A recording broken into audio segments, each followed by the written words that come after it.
நீங்கள் எந்த ஊருங்கய்யா? நான் இந்த அவனாச்சுக்கிறோம். சரி, அப்படியே உங்களை பற்றி சொல்லுங்கள். என்ன பண்ணுறீங்க? எல்லா விவசாயம் தான் பண்ணிக்கிருக்கேன். ஆடு மேய்க்கிறேன், வெள்ளாடு. ரைட்டு. அப்போ தீபாவளிக்கு நல்ல வருமானம். என்னத்த வருமானம் அதெல்லாம் வந்து எடுக்க முடியாது. ஏன் எப்படி சொல்கிறீங்க? அது ஒன்று தொத்தலாக இருக்கேன். 2000 ரூபாய்க்கு கொடுன்னுவேன்.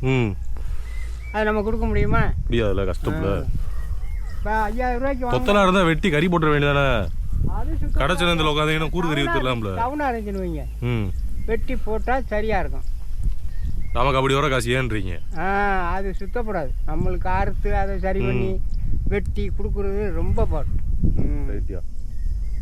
அவங்க என்ன கத்திட்ட லேசாக அப்படி சீக்கிட்டு என்னைய சொல்கிற ரூட்டை கொடுப்பேன். ஆமாம், என்ன சொல்றீங்க?